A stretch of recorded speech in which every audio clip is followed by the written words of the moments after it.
तो अगर मैं आपसे पूछूं कि दिल्ली के जैसे 3 करोड़ से ज़्यादा आबादी वाले शहर को रोज़ पीने का जो पानी है वो कहाँ से मिलता है, तो बहुत से लोग शायद यमुना का नाम लेंगे। लेकिन असल सच ये है कि दिल्ली की पानी सप्लाई के पीछे एक ऐसी इंजीनियरिंग अचीवमेंट छुपी हुई है जिसके बारे में आम लोग बहुत कम जानते हैं। ठीक है ना। और इसका नाम है मुनक कैनल। ठीक है, जिसे आज की डेट में मुनक नहर भी कहते हैं, जहां आज की डेट में काफ़ी बड़ा डेवलपमेंट चल रहा है। एक समय अवैध अतिक्रमण से यहाँ इतनी ज़्यादा दिक्कत हो गई थी कि डेवलपमेंट का काम एकदम ठप हो गया था।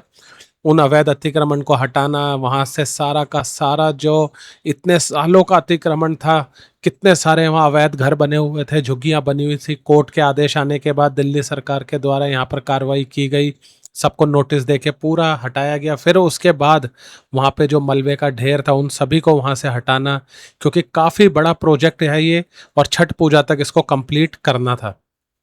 तो ये जी अगर बात करें तो ये सिर्फ एक नहर नहीं है, बल्कि दिल्ली की ड्रिंकिंग वाटर सप्लाई का सबसे इंपॉर्टेंट बैकबोन है। आज की डेट में आप लोग जानते हैं पानी की कई जगह समस्या रहती है, पीने के पानी से लेके नहाने धोने हर चीज़ में जो है पानी की सप्लाई में कई बार दिक्कत आती है, कई बार खबरें देखने को मिलती हैं। तो इसी के चलते यहाँ पर जो है इतना बड़ा डेवलपमेंट 5-10 हज़ार करोड़ का यहाँ पर बजट लगाना, क्योंकि ये नहर जो है हरियाणा से होती हुई इंदरलोक, ये बवाना, ये शालीमार बाग, इन सब जगह से होती हुई गुजरती है। तो अगर ये डेवलप हो गई तो दिल्ली में जो पीने के पानी की सप्लाई चेन है वो काफ़ी दुरुस्त हो जाएगी। अगर हम जिस जगह मशीन को काम करते हुए देख रहे हैं, आप यहाँ पर ध्यान से देखिए कितनी लंबी ये कैनाल है। ठीक है, ये मशीन ऊपर से देखने में आपको छोटी लग रही होगी, लेकिन अब बहुत बड़ी मशीन है जो यहाँ बीचों बीच जो है पूरा का पूरा नहर का जो डाउन है उसको सेटअप कर रही है, स्लोप वगैरह बना रही है। तो अगर हम पूरे दिल्ली के अगर अंदर की बात करें तो करीबन 25 किलोमीटर के स्ट्रेच को रिजुविनेट करना और क्लीन अप करने का काम शुरू हुआ है। और सिल्ट निकालने से लेके यहाँ पर जो कचरा वगैरह लोगों ने फेंका था उसको साफ करना, ब्रिज डेवलपमेंट, कई सारे प्रोजेक्ट एक साथ यहाँ पर चल रहा है। तो सबसे पहले समझते हैं कि मुनक मुनक कैनल जो है या मुनक नहर, ये शुरू कहाँ से होती है। तो इस नहर की शुरुआत हरियाणा के करनाल से होती हुई मुनक गांव के पास बने मुनक रेगुलेटर से होती है। यहाँ पर वेस्टर्न यमुना कैनाल से पानी डाइवर्ट किया जाता है। इसके बाद ये कैनाल हरियाणा के कई इलाकों से गुजरती है, दक्षिण की तरफ बढ़ती है और आखिर में दिल्ली के हैदरपुर वाटर ट्रीटमेंट सिस्टम तक पहुंचती है। ठीक है, इसकी कुल लंबाई की बात करें तो 102 किलोमीटर है। तो मतलब ये जो नहर है हुबरू बैराज और मंडोरा बैराज जैसे महत्वपूर्ण स्ट्रक्चर से होती हुई गुजरती है और दिल्ली में एंटर करती है। ठीक है, बहुत लोग सोचते हैं कि ये नहर सीधा यमुना से जुड़ी है, लेकिन सच ये है कि इसका पानी असल में यमुना रिवर से ही आता है, लेकिन पहले वेस्टर्न यमुना कैनल सिस्टम में जाता है और फिर मुनक रेगुलेटर के थ्रू मुनक कैनल में डाइवर्ट किया जाता है। इसी वजह से इस नहर को दिल्ली के लिए एक डेडिकेटेड कैरियर चैनल भी माना जाता है। अब सवाल उठता है कि कैनल की जरूरत क्यों पड़ी। अब कुछ साल पहले तक दिल्ली को मिलने वाला जो पानी था वो जमीन के अंदर से ग्राउंड वाटर उसके थ्रू आता था। फिर मिट्टी की बनी जो नहर होने की वजह से बहुत सारा पानी रास्ते में ज़मीन के अंदर भी चला जाता था। तो इस कैनाल से पानी को लाते लाते काफ़ी सारा पानी ग्राउंड के अंदर जाने के कारण एक बहुत बड़ी प्रॉब्लम होती थी। और इससे क्या होता था, क्वांटिटी जो होती थी दिल्ली को मिलने वाली जितनी बोली जाती थी उससे कम मिलती थी। अब इसी प्रॉब्लम को सॉल्व करने के लिए हरियाणा और दिल्ली के बीच एक मेमोरेंडम ऑफ अंडरस्टैंडिंग साइन हुआ और इसके बाद हरियाणा ने दिल्ली के फाइनेंशियल सपोर्ट से कंक्रीट लाइंड कैनाल बनाई। हालांकि अभी भी इसमें कई जगह ऐसी गंदगी है जो आप देखेंगे तो आपकी हालत होश उड़ जाएंगे। देखिए कितना लंबा पोर्शन अभी भी बहुत ज़्यादा गंदा भरा हुआ है, जिसमें हरे हरे कलर की काई तक जम गई है। ठीक है, तो इस सबको हटाना। और यहाँ पर ये जो आप घर देख रहे हैं या गरीब सी बस्ती है, अब इसके बारे में मैं ये नहीं कह सकता कि अवैध है या नहीं है, क्योंकि मैंने डॉक्यूमेंट चेक नहीं करे। बाकी इस पोर्शन पे भी रोड बनाने का काम अभी बाकी है। बाकी आप सोच रहे होंगे कि ये 80 मिलियन गैलन पानी कितना होता है जो यहाँ से पर डे तक रॉ वाटर, मतलब अगर ये चल जाएगा तो इतनी बचत हो जाएगी। अगर ये पूरा कंक्रीट लग गया तो आप ये लगा लीजिए इतना पानी लाखों लोगों की ज़रूरत पूरी कर सकता है। इसी कारण दिल्ली सरकार जो है मुनक कैनाल को इतनी इंपॉर्टेंस दे रही है।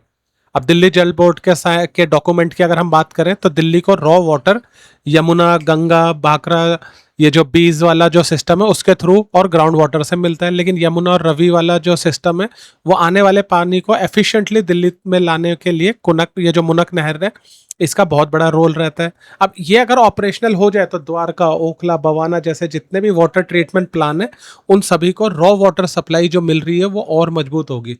अब जरा सोचिए, अगर 102 किलोमीटर लंबी कैनाल कहीं पर भी ब्लॉकेज हो जाए, कहीं ज़्यादा सिल्ट जम जाए या किनारे कमज़ोर हो जाए तो इसका असर सिर्फ उस जगह तक सीमित नहीं रहेगा। ठीक है, इसका असर सीधा दिल्ली के वाटर सिस्टम पर पड़ सकता है।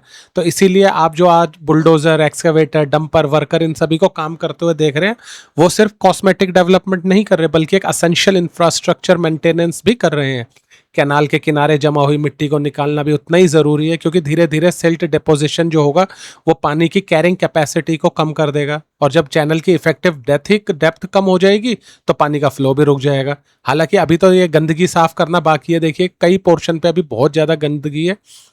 ठीक है, अब आज दिल्ली के अंदर जो मुनक कैनाल की स्ट्रेच पर भी सफाई का काम चल रहा है। कई रिपोर्ट्स के मुताबिक सालों से जमा कचरा सिल्ट हटाकर कैनाल को दोबारा फंक्शनल बनाया जा रहा है, बड़ी बड़ी मशीनें यहाँ पर लगाई जा रही है, और अथॉरिटीज़ का कहना है कि इससे सिर्फ वाटर फ्लो इंप्रूव नहीं होगा बल्कि आसपास का इन्वायरमेंट भी बेहतर होगा। सो यहाँ पर जो घर वगैरह बने उनके प्राइसेस बढ़ेंगे।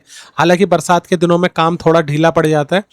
ठीक है, अब मुनक कैनाल की एक और खास बात बताएं तो यह है कि ये सिर्फ पानी लाने का मीडियम नहीं है बल्कि दिल्ली के लॉन्ग टर्म अर्बन प्लानिंग का भी हिस्सा बन चुकी है। अब जैसे जैसे दिल्ली की पॉपुलेशन बढ़ रही है वैसे वैसे ड्रिंकिंग वाटर की डिमांड भी लगातार बढ़ रही है, और इसी डिमांड को ध्यान में रखते हुए कैनाल की इंपॉर्टेंस और ज़्यादा बढ़ गई है। अब एक्सपर्ट्स की माने तो फ्यूचर में क्लाइमेट चेंज, बढ़ती पॉपुलेशन, ग्राउंड वाटर डिप्लीशन, इन सभी चैलेंजेस के बीच दिल्ली को एक एफिशिएंट वाटर सिस्टम जो बनाना है उसकी ओर ये मुनक कैनाल जो है उस पूरे सिस्टम में सबसे इंपॉर्टेंट पिलर माना जा रहा है।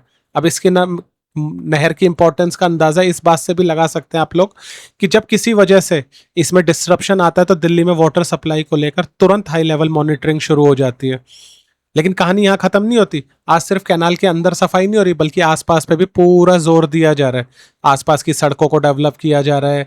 आसपास के जो ये जो रॉ जमीन बची हुई है वहाँ पर साइकिल ट्रैक, रनिंग ट्रैक, ये सब बनाने का प्लान चल रहा है, और पेड़ पौधे लगाने के लिए ग्रीन कॉरिडोर पर काम चल रहा है। तो इन सभी को एक साथ लेके यहाँ पर चल रही है। अब आज जो मशीनें आपको नहर के अंदर किनारों पर खड़े दिखाई दे रही हैं, उनका उद्देश्य वर्षों से जमा सिल्ट, मिट्टी, झाड़ियाँ, कचरों को हटाना, और नहर को बीच बीच में जो कहीं पर भी रुकावट आ जाए उसको क्लीन करना। बैरिकेड बन, ये देखिए जो जमीन पे लगा रहे हैं, ये यहाँ पर जो है बाउंड्री वॉल तैयार कर रहे हैं ताकि लोग यहाँ पे फिर से गंदगी ना करें। अब इसको साफ रखना भी एक बहुत इंपॉर्टेंट है, क्योंकि अगर हम एक इंपॉर्टेंट बात पे बात करें तो वो ये है कि पब्लिक का सिविक सेंस, अगर वो इसको साफ नहीं रखेंगे तो जितना मर्जी डेवलपमेंट कर लीजिए, जितना मर्जी आप यहाँ साफ सफाई करा लीजिए, फिर कुछ सालों में ये वैसी हो जाएगी जैसे इतने सालों से थी। क्योंकि गवर्नमेंट एक बार बना सकती है लेकिन उस पर 24 घंटे 100-100 किलोमीटर के पोर्शन पर निगरानी रखना एक तरीके से इम्पॉसिबल है। सीसीटीवी लगाए जा सकते हैं लेकिन जिसको हरकत करनी है वो करके ही दम लेता है, आप लोगों को पता ही है। अब यहाँ पर पानी तक ये बात सीमित नहीं है। अभी मैंने जैसा आपको बताया मुनक के किनारे ये जो नहर है इसके किनारे एक एलिवेटेड रोड कॉरिडोर भी